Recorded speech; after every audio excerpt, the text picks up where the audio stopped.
Comer, Rezar, Amar, de Elizabeth Gilbert. A busca de uma mulher por todas as coisas da vida, na Itália, na Índia e na Indonésia. Seja também a heroína de sua própria jornada.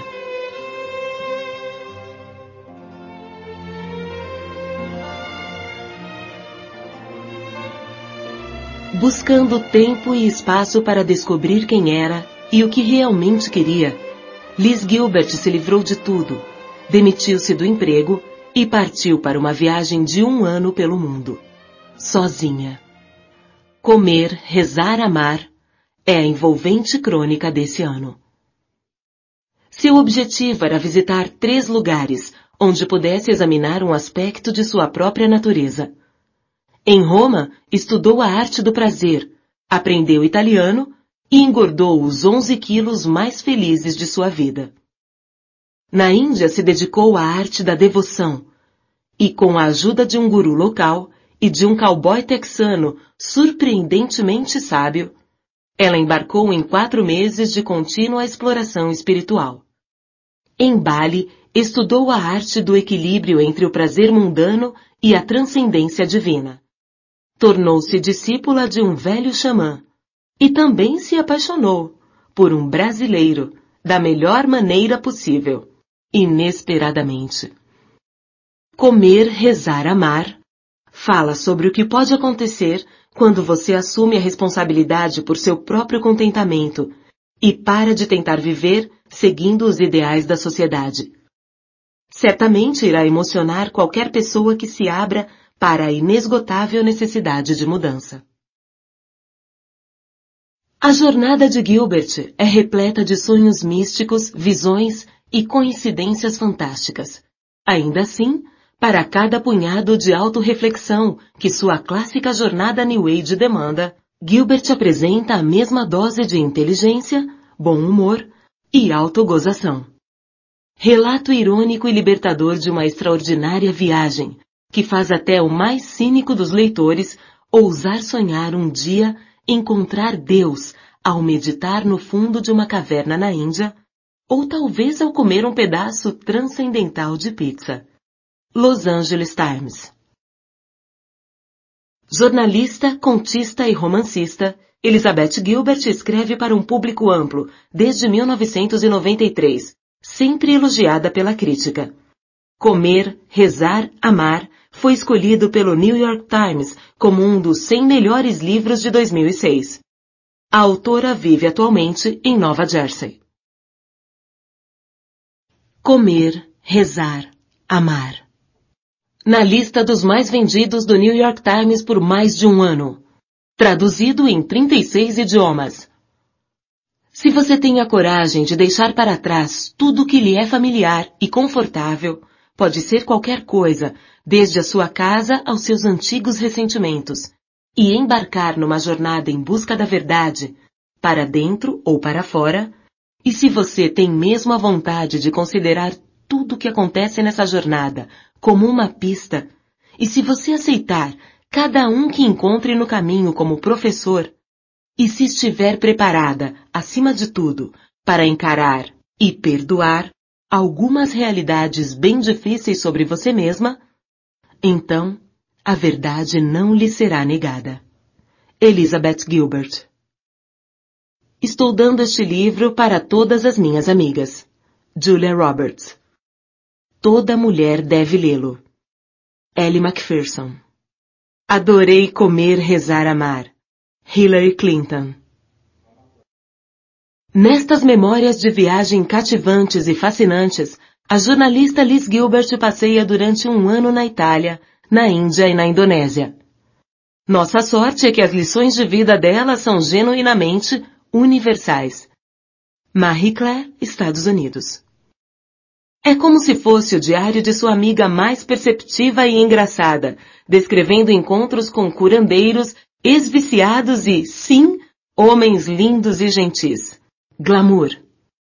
Gilbert é irreverente, hilária, animada, corajosa, inteligente.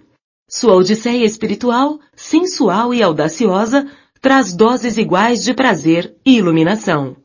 Booklist. Elizabeth Gilbert, Comer, Rezar, Amar. A busca de uma mulher por todas as coisas da vida, na Itália, na Índia e na Indonésia. Tradução, Fernanda Abreu. Para Susan Bowen, que me deu abrigo mesmo a 20.000 quilômetros de distância. Diga a verdade, diga a verdade, diga a verdade. Exceto quando estiver tentando solucionar transações imobiliárias balinesas em regime de urgência, conforme descrito na parte 3. Cheryl Louise Moller. Introdução. Ou como funciona este audiolivro. Ou a 109ª conta. Quando você vai à Índia, especialmente aos locais sagrados e aos ashrams, as comunidades que promovem a evolução espiritual, vê várias pessoas usando contas em volta do pescoço. Também vê várias fotografias antigas de yogis nus, esqueléticos e intimidadores, ou às vezes até de yogis rechonchudos, gentis e radiantes, usando as mesmas contas. Esses cordões de contas se chamam japamalas. São usados na Índia há séculos, para ajudar os devotos hindus e budistas a se concentrarem durante a meditação ritual. O colar é segurado com uma das mãos e manipulado em círculo. Para cada repetição do mantra, toca-se uma conta. Quando os cruzados medievais foram para o Oriente durante as Guerras Santas, viram fiéis rezando com esses japamalas, gostaram da técnica e levaram a ideia de volta para a Europa na forma do terço. O japamala tradicional é formado por 108 contas. Nos círculos mais esotéricos de filósofos orientais, o número 108 é considerado muito auspicioso, um perfeito múltiplo de 3, com 3 dígitos, cuja soma de algarismos dá 9, que por sua vez é 3 vezes 3. E o 3, é claro, é um número que representa o equilíbrio supremo, como qualquer pessoa que já tiver estudado a Santíssima Trindade ou um simples banco de bar pode ver sem dificuldade. Como este livro todo fala do meu esforço para encontrar o equilíbrio, decidi estruturá-lo como um japamala, dividindo minha história em 108 relatos, ou contas. Essa sequência, por sua vez, está dividida em 3 partes: Itália, Índia e Indonésia. Os 3 países que visitei durante esse ano de busca pessoal. Essa divisão significa que há 36 histórias em cada parte, o que me agrada particularmente, já que estou escrevendo isso tudo durante o meu 36º ano de vida. Mas, antes de eu embarcar de vez na numerologia, deixem-me concluir dizendo que também gosto da ideia de unir essas histórias segundo a estrutura de um japamala, porque ela é muito estruturada. Uma busca espiritual genuína é e sempre foi uma empreitada de disciplina e método. A busca da verdade não é para qualquer um, nem mesmo durante esta nossa época em que tudo é para todo mundo. Tanto na posição de quem busca, quanto na de quem escreve, considero útil ater-me ao máximo possível às contas, de modo a manter minha atenção mais concentrada naquilo que estou tentando realizar. De toda forma, todo japamala tem uma conta extra, especial, a 109ª conta, que fica pendurada para fora do equilibrado círculo de 108 contas como um pingente. Eu costumava pensar que a 109ª conta era um estepe, como um botão sobressalente de um suéter caro, ou o filho caçula da família real. Aparentemente, porém, ela tem uma razão de ser ainda mais nobre. Durante a prece, quando seus dedos tocam esta conta, você deve fazer uma pausa em sua concentração na meditação para agradecer a seus mestres. Então, aqui nesta minha 109ª conta, faço uma pausa, antes mesmo de começar. Agradeço a todos os meus mestres que me apareceram de tantas formas curiosas ao longo deste ano. Mais especialmente, porém, agradeço a minha guru, que é a compaixão encarnada e que, com imensa generosidade, permitiu que eu estudasse em seu ashram, enquanto estava na Índia. Este também é o momento em que eu gostaria de deixar claro que escrevo sobre minhas experiências na Índia de um ponto de vista puramente pessoal, e não como alguém que estuda teologia, nem como porta-voz oficial de quem quer que seja. É por isso que não vou usar o nome da minha guru neste livro, porque não posso falar em nome dela. Seus ensinamentos falam por si. Tampouco revelarei o nome ou a localização de seu ashram, poupando assim essa excelente instituição de uma publicidade que ela talvez não tenha nem interesse nem capacidade para administrar. Uma última palavra de gratidão. Embora alguns nomes que apareçam neste livro tenham sido modificados por motivos diversos, decidi mudar os nomes de todas as pessoas que conheci nesse ashram na Índia, tanto as indianas quanto as ocidentais. Fiz isso por respeito ao fato de que a maioria das pessoas não realiza uma peregrinação espiritual para depois aparecer como personagem de um livro. A menos, é claro, que elas sejam eu. Há apenas uma exceção a essa política de anonimato que eu própria me impus. O verdadeiro nome de Richard do Texas é mesmo Richard, e ele é mesmo do Texas. Quis usar seu nome verdadeiro porque ele foi muito importante para mim enquanto eu estava na Índia. Uma última coisa. Quando perguntei a Richard se ele concordava que eu mencionasse no meu livro o fato de ele já ter sido alcoólatra e viciado em drogas, ele respondeu que não tinha problema algum. Eu estava mesmo tentando bolar um jeito de espalhar essa notícia, disse ele. Mas, primeiro a Itália. Itália. Ou, diga como se estivesse comendo. Ou, 36 histórias sobre a busca do prazer. Primeira conta. Eu queria que Giovanni me beijasse. Ah, mas são tantos os motivos que fariam disso uma péssima ideia. Para começar, Giovanni é 10 anos mais novo do que eu. E, como a maior parte dos rapazes italianos de 20 e poucos anos, ainda mora com a mãe.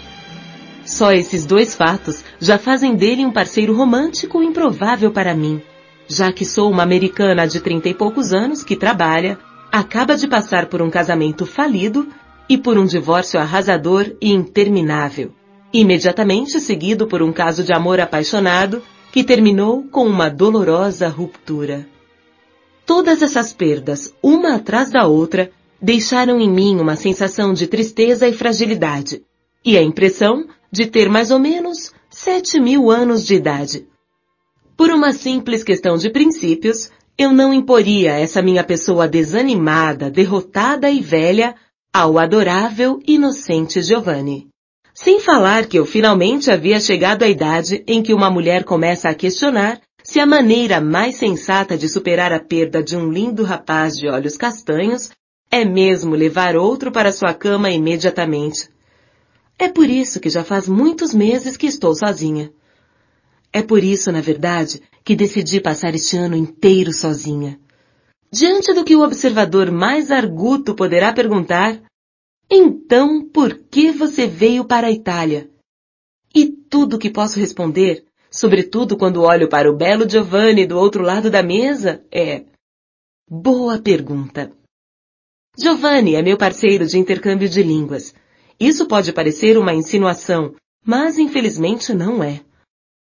Tudo o que realmente significa é que nós nos encontramos algumas noites por semana aqui em Roma para praticar o idioma um do outro. Primeiro conversamos em italiano, e ele é paciente comigo. Em seguida, conversamos em inglês, e eu sou paciente com ele.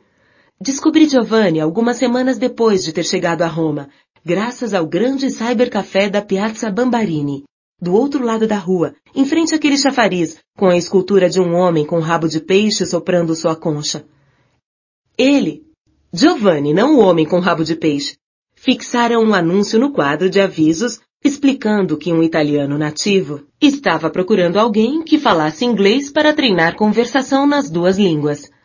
Logo ao lado do seu anúncio havia outro com o mesmo pedido, absolutamente idêntico em cada palavra e até na fonte usada. A única diferença era a informação para contato.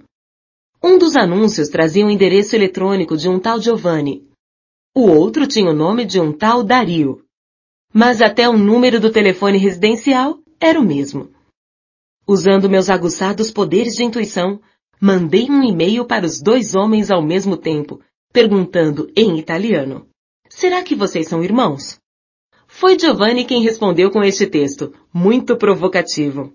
Melhor ainda, gêmeos. Sim, muito melhor. Gêmeos idênticos de 25 anos, altos, morenos e lindos, conforme vim a descobrir, com aqueles gigantescos olhos castanhos de pupilas líquidas que os italianos têm e que simplesmente me tiram o chão. Depois de conhecer os rapazes pessoalmente, comecei a me perguntar se por acaso eu deveria ajustar um pouquinho minha regra quanto a permanecer solteira durante este ano. Por exemplo, talvez eu pudesse permanecer totalmente solteira, exceto pelo fato de ter 2 lindos irmãos italianos de 25 anos como amantes. Isso me lembrava um pouco um amigo meu que é vegetariano, mas come bacon. E, no entanto, eu já estava escrevendo a minha carta para o fórum de alguma revista masculina. Em meio à penumbra bruxuleante iluminada pelas velas do café romano, era impossível dizer de quem eram as mãos que acariciavam. Mas não. Interrompi a fantasia no meio. Aquele não era o momento para eu arrumar uma história de amor e, consequência óbvia e inevitável, complicar ainda mais minha já tão enrolada vida. Aquele era o momento para eu procurar o tipo de cura e paz que só podem vir da solidão. De todo modo, àquela altura, em meados de novembro, o tímido e estudioso Giovanni e eu já havíamos nos tornado grandes amigos.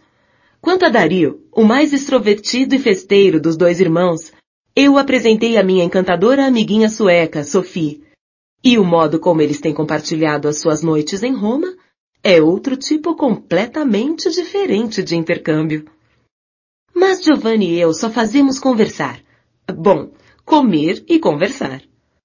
Já faz várias agradáveis semanas que temos comido e conversado, dividindo pizzas e gentis correções gramaticais, e a noite de hoje não foi nenhuma exceção. Uma noite maravilhosa, regada a novos idiomas e mussarela fresca. Agora é meia-noite e o tempo está enevoado, e Giovanni me acompanha até meu apartamento por aquelas ruelas de Roma que serpenteiam de forma natural em volta dos antigos prédios como pequenos riachos, coleando ao redor das sombras formadas pelos densos bosques de ciprestes. Agora estamos diante da minha porta. Estamos de frente um para o outro. Ele me dá um abraço caloroso. A coisa já evoluiu. Durante as primeiras semanas, ele só fazia apertar minha mão. Acho que se eu ficasse na Itália por mais 3 anos, poderia até ser que ele tomasse coragem para me beijar. Por outro lado, ele poderia simplesmente me beijar agora mesmo, esta noite, aqui mesmo, junto à minha porta. Ainda há uma chance. Quero dizer, nossos corpos estão colados sob o luar. E é claro que isso seria um erro terrível. Mas mesmo assim, o fato de ele poder realmente fazer isso agora é uma possibilidade tão maravilhosa. Ele poder simplesmente se curvar Que nada. Ele solta o abraço. Good night, my dear Liz, diz ele. Buonanotte, caro mio, respondo. Subo as escadas até meu apartamento no 4º andar, sozinha. Entro no meu pequenino kitnet, sozinha. Fecho a porta atrás de mim. Mais uma noite solitária em Roma. Mais uma longa noite de sono pela frente, sem ninguém, nem nada na minha cama, a não ser uma pilha de guias de conversação e dicionários de italiano. Estou sozinha, inteiramente sozinha, completamente sozinha. Ao absorver essa realidade, largo minha bolsa, caio de joelhos e encosto a testa no chão. Ali, ofereço ao universo uma fervorosa oração de agradecimento. Primeiro em inglês, em seguida em italiano. E então, só para ter certeza, em sânscrito. Segunda conta. E uma vez que já estou ali ajoelhada no chão, em posição de súplica, deixem-me manter essa posição enquanto viajo no tempo até 3 anos atrás, até o instante em que toda esta história começou. Um instante que também me encontrou nessa mesma exata posição, de joelhos no chão, rezando. No entanto, tudo mais em relação à cena de 3 anos atrás era diferente. Daquela vez eu não estava em Roma, mas sim no banheiro do andar de cima da grande casa no subúrbio de Nova York, que eu acabara de comprar com meu marido. Eram mais ou menos 3 horas da manhã de um novembro gelado. Meu marido dormia na nossa cama. Eu estava escondida no banheiro pelo que deveria ser a 47ª noite consecutiva, e, como em todas aquelas outras noites, estava soluçando. Soluçando com tanta força, na verdade, que uma grande poça de lágrimas e muco se espalhava à minha frente sobre os ladrilhos do banheiro. Um verdadeiro lago formado por toda a minha vergonha, medo, confusão e dor. Eu não quero mais estar casada. Eu estava tentando tanto não saber isso, mas a verdade continuava a insistir. Eu não quero mais estar casada. Não quero morar nesta casa grande. Não quero ter um filho. Mas todos esperavam que eu quisesse ter um filho. Eu estava com 31 anos. Meu marido e eu estávamos juntos havia 8 anos, sendo 6 casados. Havíamos construído nossa vida inteira com base na expectativa comum de que, uma vez superada a avançada marca dos 30 anos, eu iria querer sossegar e ter filhos. Ambos esperávamos que a essa altura eu já tivesse me cansado de viajar e fosse ficar feliz em morar em uma casa grande e barulhenta, cheia de crianças e de colchas feitas à mão, com um jardim nos fundos e um reconfortante ensopado borbulhando em cima do fogão. O fato de esse ser um retrato bastante fiel da minha mãe é um indicador rápido de como antigamente era difícil para mim perceber a diferença entre eu mesma e a poderosa mulher que havia me criado. Mas eu não queria nenhuma dessas coisas, e estava arrasada por estar me dando conta disso. Pelo contrário, meus 20 anos haviam chegado ao fim. Aquele prazo final dos 30 havia se abatido sobre mim como uma sentença de morte, e eu descobri que não queria engravidar. Continuava esperando querer ter um filho, mas isso não acontecia. E eu conheço a sensação de querer alguma coisa, podem acreditar. Sei muito bem o que é desejo. Mas esse desejo não existia. Além do mais, eu não conseguia parar de pensar no que minha irmã tinha me dito certo dia, enquanto amamentava seu primogênito. Ter um filho é como fazer uma tatuagem na cara. Você precisa realmente ter certeza de que é isso que você quer antes de se comprometer. Mas como eu poderia voltar atrás agora? Tudo estava no lugar certo. Supostamente, aquele deveria ser o ano. Na verdade, já vínhamos tentando engravidar havia alguns meses. Mas nada tinha acontecido, exceto pelo fato de, em um arremedo quase sarcástico de uma gravidez, eu estar tendo enjoos matinais psicossomáticos e vomitando meu café da manhã todos os dias, aflita. E todo mês, quando eu ficava menstruada, via-me sussurrando furtivamente no banheiro. Obrigada, obrigada, obrigada, obrigada por me dar mais um mês de vida. Eu vinha tentando me convencer de que isso era normal. Todas as mulheres devem se sentir assim quando estão tentando engravidar, concluí. Ambivalente foi a palavra que usei, evitando a descrição muito mais exata, inteiramente dominada pelo pânico. Vinha tentando me convencer de que os meus sentimentos eram comuns, apesar de todas as provas em contrário.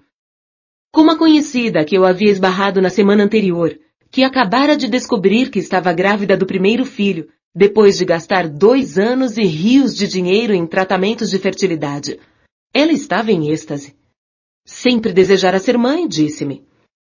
Admitiu que vinha comprando roupinhas de bebê secretamente havia anos e escondendo-as debaixo da cama, onde seu marido não as encontraria.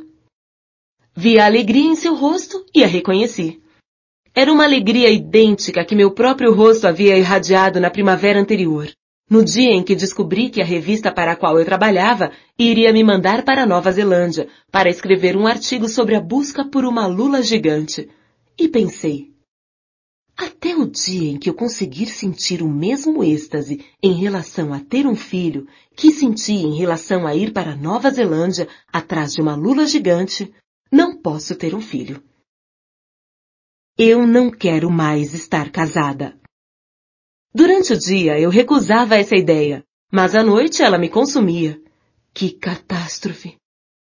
Como eu podia ser uma imbecil criminosa a ponto de ir tão fundo em um casamento para no final me separar? Havíamos acabado de comprar aquela casa 1 ano antes. Eu não tinha desejado aquela bela casa? Não tinha adorado aquela casa? Então por que agora passava as noites assombrando seus corredores, uivando como Medeia? Eu não sentia orgulho de tudo que havíamos acumulado? A elegante casa em Hudson Valley, o apartamento em Manhattan, as 8 linhas telefônicas, os amigos, os piqueniques e as festas, os finais de semana percorrendo as gôndolas da hiperloja preferida em forma de caixote, comprando ainda mais aparelhos a crédito? Eu havia participado ativamente de cada instante da criação daquela vida. Então, por que sentia que nada daquilo combinava comigo? Por que me sentia tão soterrada pelo dever, cansada de ser o arrimo do casal, a dona de casa, a coordenadora de eventos sociais, a que levava o cachorro para passear, a esposa e a futura mãe e, em alguns poucos instantes roubados, a escritora? Eu não quero mais estar casada. Meu marido dormia no quarto ao lado, na nossa cama. Eu o amava e não conseguia suportá-lo em igual medida. Não podia acordá-lo para fazê-lo compartilhar o meu desespero. De que adiantaria? Já fazia meses que ele me via desmoronar, acompanhando o meu comportamento de louca. Ambos concordávamos com essa definição. E eu só o exauria. Ambos sabíamos que havia alguma coisa errada comigo. E ele estava perdendo a paciência com isso. Brigávamos e chorávamos muito. E estávamos cansados daquele jeito que só um casal cujo casamento está acabando pode ficar. Nossos olhos pareciam olhos de refugiados. Os muitos motivos pelos quais eu não queria mais estar casada com aquele homem são pessoais demais e tristes demais para serem compartilhados aqui. Muitos deles tinham a ver com coisas minhas, mas uma boa parte dos nossos problemas tinha a ver também com as questões dele. Isso é natural. Afinal de contas, há sempre 2 pessoas em um casamento. 2 votos, 2 opiniões, 2 conjuntos conflitantes de decisões, desejos e limitações. Mas não considero adequado discutir as questões dele no meu livro. Tampouco pediria a alguém para acreditar que sou capaz de relatar uma versão imparcial da nossa história. Portanto, a crônica do fim do nosso casamento não será contada aqui. Também não discutirei aqui todos os motivos pelos quais eu ainda queria ficar casada com ele, nem todas as suas características maravilhosas, nem os motivos que me fizeram amá-lo e me casar com ele, nem os motivos pelos quais eu era incapaz de imaginar a vida sem ele. Não vou abrir nenhuma dessas gavetas. Basta dizer que naquela noite ele ainda era, em igual medida, meu farol e minha ave de mau agouro. A única coisa mais inconcebível do que ir embora era ficar. A única coisa mais impossível do que ficar era ir embora. Eu não queria destruir nada nem ninguém. Só queria sair de fininho pela porta dos fundos, sem causar alvoroço nem consequências, e depois só parar de correr quando chegasse à Groenlândia. Sei que essa parte da minha história não é uma parte feliz. Mas eu a estou compartilhando aqui porque alguma coisa estava prestes a acontecer naquele chão de banheiro que iria mudar para sempre o curso da minha vida. Quase como um daqueles superacontecimentos astronômicos malucos, quando um planeta gira no espaço sideral sem nenhum motivo e seu núcleo incandescente se modifica, reposicionando seus polos e alterando radicalmente seu formato, de tal modo que a massa inteira do planeta se torna subitamente oblonga em vez de esférica. Alguma coisa assim. O que aconteceu foi que comecei a rezar. Rezar, sabem? Tipo, para Deus. Terceira conta. Aquilo foi uma estreia para mim. E como esta é a primeira vez em que menciono na minha obra essa palavra tão carregada de sentido, Deus, e já que essa é uma palavra que vai aparecer muitas outras vezes aqui, parece justo que eu faça uma pequena pausa, só para que as pessoas possam decidir de uma vez o quão ofendidas precisam ficar. Deixando para mais tarde a polêmica sobre se Deus de fato existe. Não, tem uma ideia melhor. Vamos esquecer essa polêmica de uma vez por todas. Deixem-me explicar primeiro por que uso a palavra Deus, quando eu poderia muito bem usar as palavras Jeová, Alá, Shiva, Brahman, Vishnu ou Zeus. Ou então, eu poderia chamar Deus de aquilo, que é como fazem as antigas escrituras em sânscrito, e que considero traduzir bastante bem a entidade onipresente e inominável que algumas vezes já vivenciei.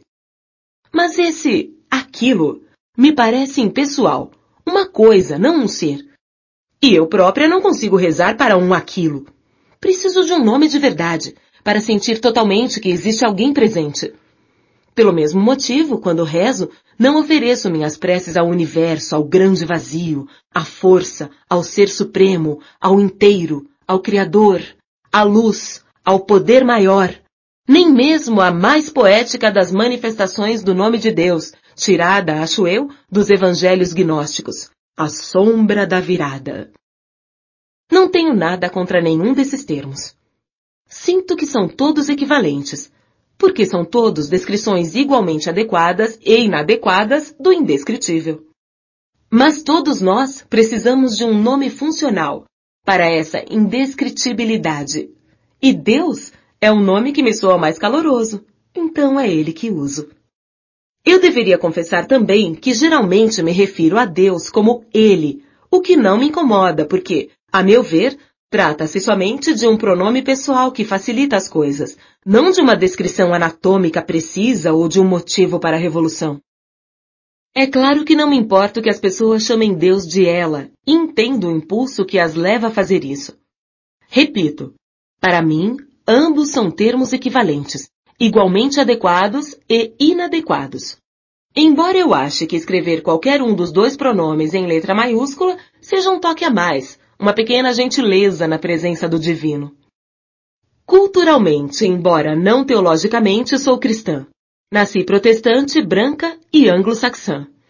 E embora eu de fato ame aquele incrível professor da paz chamado Jesus, e embora me reserve ao direito de me perguntar em determinadas situações difíceis o que de fato ele faria, não consigo engolir aquela única regra fixa da cristandade que insiste que Jesus é o único caminho para Deus. Estritamente falando, então, não posso me considerar cristã. A maioria dos cristãos que conheço aceita meus sentimentos em relação a isso com benevolência e tolerância. Mas bom, a maioria dos cristãos que eu conheço não fala de forma muito estrita. Para quem fala e pensa de forma estrita, tudo o que posso fazer aqui é dizer que sinto muito por quaisquer sentimentos feridos e, em seguida, pedir licença para não tocar mais no assunto. Tradicionalmente, sempre me senti tocada pelos místicos transcendentais de todas as religiões. Sempre reagi com admirada animação a qualquer um que já tenha dito que Deus não mora em uma escritura dogmática, nem em um trono distante no céu, mas que Ele está muito perto de nós. Muito mais perto do que podemos imaginar, respirando através dos nossos próprios corações. Reajo com gratidão a quem quer que tenha viajado ao centro desse coração e depois tenha voltado ao mundo com um relato, para nós que ficamos, de que Deus é uma experiência de amor supremo. Em toda a tradição religiosa sobre a Terra, sempre houve santos místicos e transcendentais que relataram exatamente essa experiência. Infelizmente, muitos deles acabaram presos e mortos. Mesmo assim, eu os tenho em muita alta consideração. No final das contas, o que hoje penso em relação a Deus é simples. É assim, tive uma cadela maravilhosa. Ela havia sido abandonada.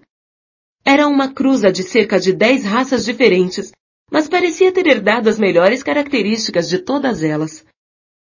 Ela era marrom. Quando as pessoas me perguntavam, de que raça é a sua cadela? Eu sempre dava a mesma resposta. Ela é marrom. Da mesma forma, quando me fazem a pergunta, em que tipo de Deus você acredita? Minha resposta é fácil. Acredito em um Deus grandioso. Quarta conta. É claro que tive tempo de sobra para formular minhas opiniões sobre divindade desde aquela noite no chão do banheiro, quando falei diretamente com Deus pela primeira vez. Mas no meio daquela crise negra de novembro, eu não estava interessada em formular opiniões sobre teologia. Estava interessada apenas em salvar minha vida. Eu finalmente percebera que parecia ter atingido um estado de impotência e desespero que ameaçava minha vida. E ocorreu-me que, às vezes, pessoas nesse estado recorrem à ajuda de Deus. Acho que eu tinha lido isso em um livro em algum lugar. O que eu disse a Deus em meio a meus soluços arquejantes foi alguma coisa assim. Oi, Deus. Tudo bem? Eu sou Alice. Muito prazer. É isso mesmo. Eu estava falando com o Criador do Universo como se houvéssemos acabado de ser apresentados em um coquetel. Mas nós trabalhamos com aquilo que conhecemos nessa vida. E essas são as palavras que sempre uso no início de um relacionamento. Na verdade, era tudo o que eu podia fazer para não dizer. Sempre admirei muito o seu trabalho. Desculpe incomodar o senhor tão tarde assim, continuei. Mas é que eu estou com um problema sério. E desculpe por nunca ter falado com o senhor assim diretamente, mas espero de verdade sempre ter expressado minha enorme gratidão por todas as bênçãos que o senhor me deu na minha vida. Esse pensamento me fez soluçar com mais força ainda. Deus esperou eu me acalmar. Eu me recompus o suficiente para continuar. Não sou nenhuma especialista em oração, como o senhor sabe. Mas será que o senhor poderia, por favor, me ajudar? Estou precisando desesperadamente de ajuda. Não sei o que fazer. Preciso de uma resposta. Por favor, me diga o que fazer. Por favor, me diga o que fazer. Por favor, me diga o que fazer. Assim a prece se reduziu a essa simples súplica. Por favor, me diga o que fazer. Inúmeras vezes. Não sei quantas vezes implorei. Só sei que implorei como alguém tentando salvar a própria vida. E eu não parava de chorar. Até que, muito de repente, aquilo parou. Muito de repente, percebi que não estava mais chorando. Na verdade, havia parado de chorar bem no meio de um soluço. Minha tristeza havia sido inteiramente aspirada para fora de mim. Ergui a testa do chão e me sentei, surpresa, perguntando-me se veria algum ser grandioso que havia levado embora o meu choro. Mas não havia ninguém ali. Eu estava sozinha. Mas também não estava de fato sozinha. Eu estava cercada por algo que só posso descrever como um pequeno bolsão de silêncio. Um silêncio tão raro que eu não queria soltar a respiração, com medo de assustá-lo. Era um silêncio totalmente imóvel. Não sei quando eu havia sentido tamanha imobilidade antes. Então escutei uma voz. Por favor, não se assustem. Não era uma voz hollywoodiana saída do Antigo Testamento, como a de Charlton Heston, tampouco uma voz que me dizia para construir um campo de beisebol no quintal de casa. Era apenas a minha própria voz, falando de dentro de mim. Mas aquela era minha voz de um jeito que eu nunca tinha escutado antes. Aquela era minha voz, mas perfeitamente sensata, calma e compassiva. Era minha voz como soaria se eu só houvesse experimentado na vida amor e certeza. Como posso descrever o calor da afeição daquela voz ao me dar a resposta que selaria para sempre a minha fé no divino? A voz disse: volte para a cama, Liz. Soltei a respiração. Imediatamente, ficou muito claro que essa era a única coisa a ser feita. Eu não teria aceitado nenhuma outra resposta. Não teria confiado em uma voz grave e ribombante que houvesse dito: você precisa se separar do seu marido. Ou, você não deve se divorciar do seu marido. Porque isso não é a verdadeira sabedoria. A verdadeira sabedoria fornece a única resposta possível para determinado instante. E naquela noite, voltar para a cama era a única resposta possível.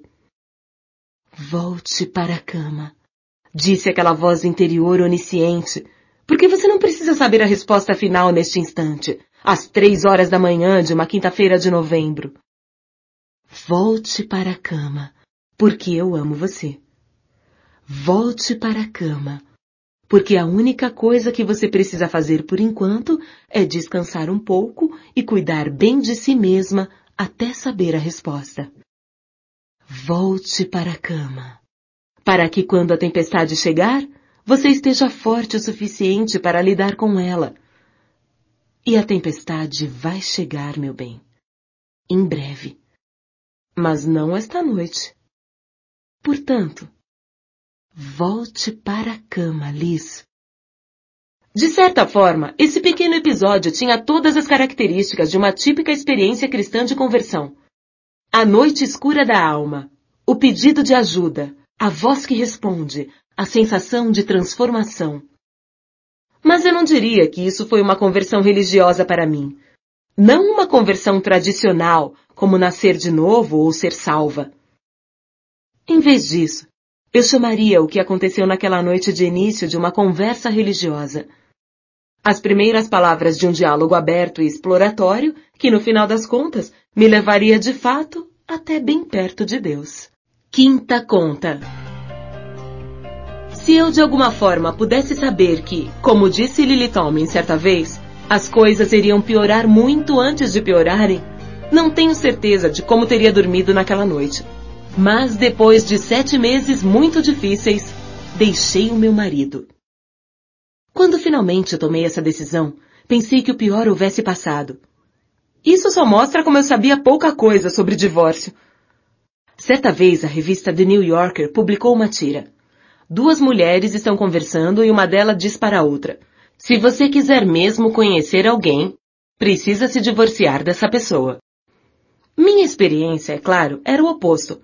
Eu diria que se você quiser mesmo deixar de conhecer alguém, precisa se divorciar dessa pessoa. Por que foi isso que aconteceu entre mim e meu marido? Acho que nós dois ficamos chocados com a velocidade com a qual deixamos de ser as 2 pessoas que melhor se conheciam no mundo para nos transformarmos na dupla de desconhecidos que menos se entendia que já existiu. No fundo dessa estranheza havia o fato desolador de ambos estarmos fazendo algo que a outra pessoa jamais teria considerado possível. Ele jamais sonhou que eu de fato o deixaria. E eu nunca, nem em meus devaneios mais loucos, pensei que ele tornaria a minha saída tão difícil.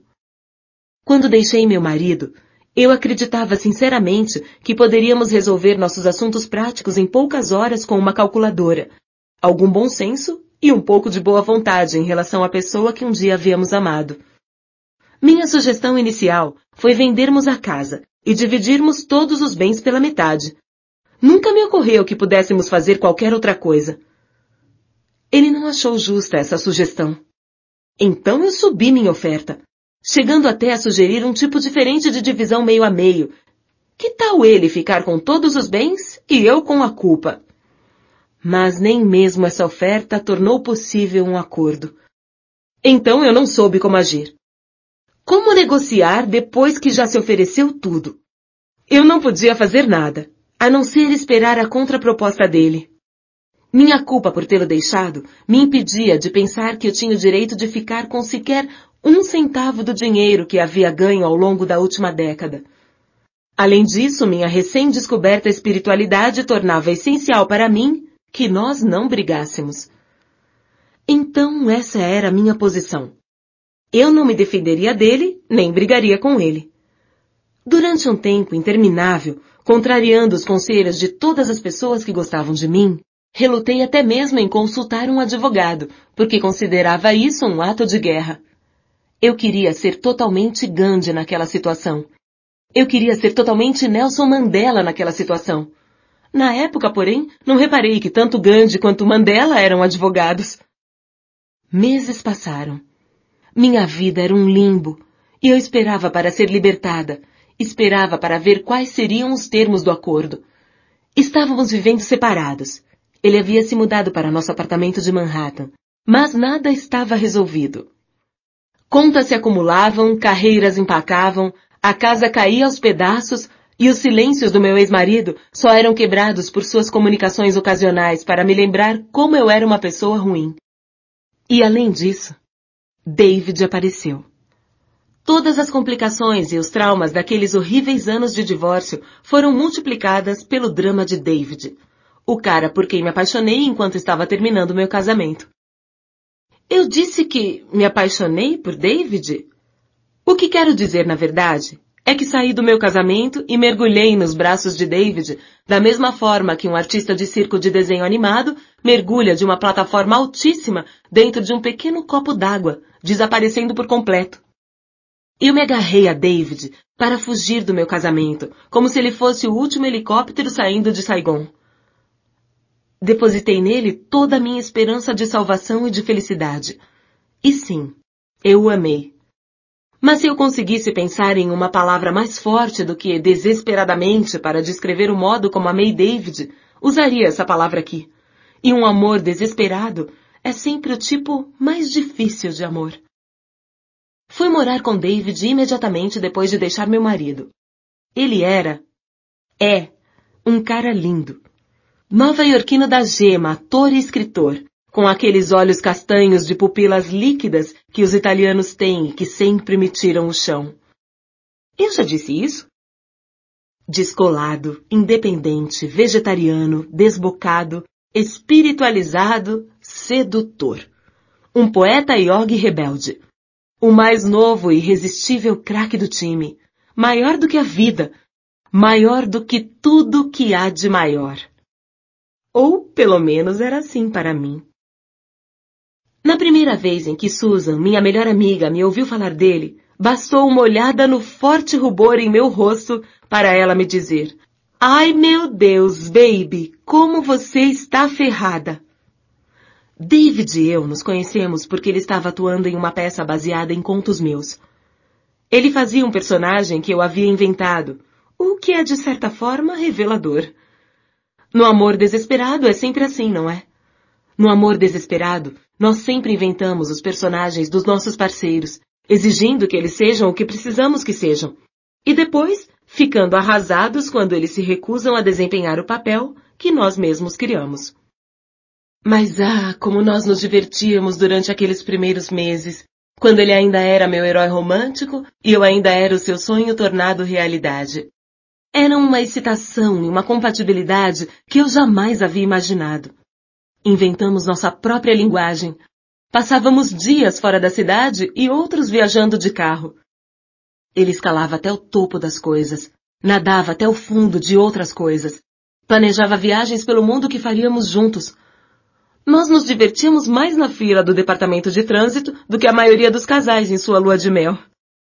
Demos o mesmo apelido um ao outro, para que não houvesse separação entre nós. Traçávamos objetivos juntos, fazíamos juramentos e promessas juntos e jantávamos juntos. Ele lia livros para mim e ele lavava a minha roupa. Na primeira vez que isso aconteceu, liguei para Susan para relatar a maravilha, abismada, como se eu houvesse acabado de ver um camelo usando um orelhão. Eu disse: "Um homem acabou de lavar a minha roupa e lavou as peças delicadas na mão." E ela repetiu: "Ai, meu Deus, baby, como você está ferrada." O primeiro verão de Liz e David parecia a montagem romântica de todos os filmes românticos aos quais você já assistiu. Até a cena em que os dois brincam na espuma do mar e correm de mãos dadas pelas campinas douradas no pôr do sol. Na época, eu ainda estava pensando que o divórcio de fato poderia acontecer de forma tranquila, embora eu estivesse dando a meu marido uma folga desse assunto durante o verão, para nós dois podermos esfriar a cabeça. De toda forma, era muito fácil não pensar em toda aquela perda no meio de tanta felicidade. Então, aquele verão, também conhecido como a trégua, terminou. No dia 9 de setembro de 2001, encontrei meu marido frente a frente pela primeira vez, sem perceber que todos os nossos futuros encontros precisariam de advogados entre nós para servir de mediadores. Jantamos em um restaurante. Tentei falar sobre a nossa separação, mas tudo o que fizemos foi brigar. Ele me disse que eu era uma mentirosa e uma traidora, e que ele me odiava e nunca mais falaria comigo.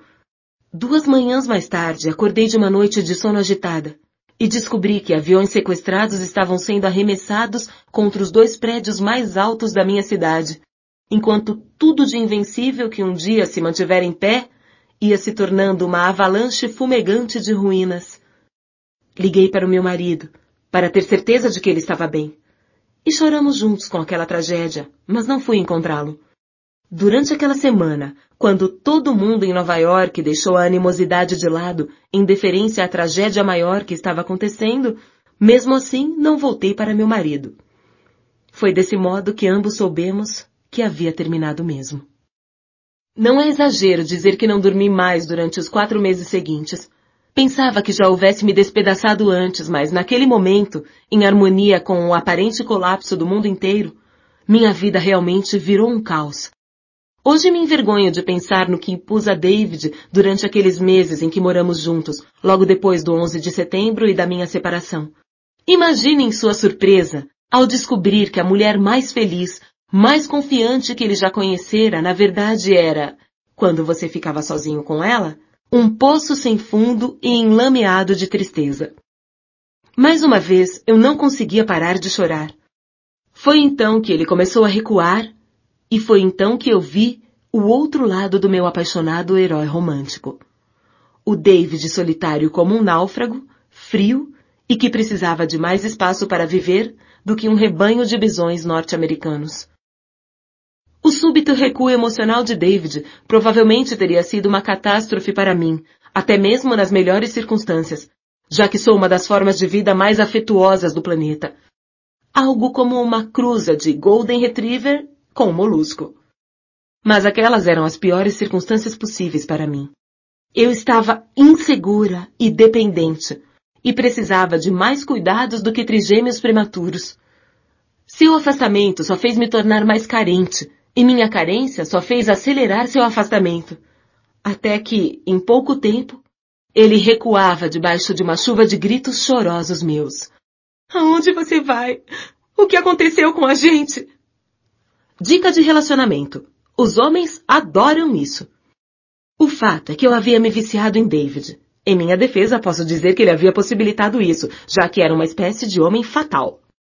E agora que sua atenção estava desaparecendo, sofria as consequências facilmente previsíveis. O vício é a marca de toda a história de amor baseada na obsessão. Tudo começa quando o objeto de sua adoração lhe dá uma dose generosa, alucinante de algo que você nunca ousou admitir que queria. Um explosivo coquetel emocional, talvez feito de amor estrondoso e louca excitação. Logo você começa a precisar dessa atenção intensa com a obsessão faminta de qualquer viciado. Quando a droga é retirada, você imediatamente adoece, louco e em crise de abstinência. Sem falar no ressentimento para com o traficante que incentivou você a adquirir seu vício, mas que agora se recusa a descolar o bagulho bom. Apesar de você saber que ele tem algum escondido em algum lugar. Caramba, porque ele antes lhe dava de graça. O estágio seguinte é você esquelética e tremendo em um canto, sabendo apenas que venderia sua alma ou roubaria seus vizinhos só para ter aquela coisa mais uma vez que fosse. Enquanto isso, o objeto da sua adoração agora sente repulsa por você. Ele olha para você como se você fosse alguém que ele nunca viu antes, muito menos alguém que um dia amou com grande paixão. A ironia é que você não pode culpá-lo. Quero dizer, olhe bem para você. Você está um caco, irreconhecível, até mesmo aos seus próprios olhos. Então é isso. Você agora chegou ao ponto final da obsessão amorosa, a completa e implacável desvalorização de si mesma. O fato de eu ser capaz de escrever calmamente sobre isso hoje é uma grande prova dos poderes de cura do tempo, porque não encarei os fatos muito bem quando estavam acontecendo. Perder David logo depois do fracasso do meu casamento e logo depois dos ataques terroristas à minha cidade, e bem no meio da pior fase do divórcio, experiência de vida que meu amigo Brian comparou a ter um acidente de carro gravíssimo todo santo dia durante mais ou menos 2 anos. Bom, era simplesmente coisa demais. David e eu continuávamos a ter nossos momentos de diversão e compatibilidade durante o dia, mas à noite, na cama dele, eu me tornava a única sobrevivente de um ocaso nuclear, enquanto ele se afastava de mim, a olhos vistos, mais e mais a cada dia, como se eu tivesse uma doença contagiosa. Passei a ter medo da noite como se ela fosse a masmorra de um carrasco.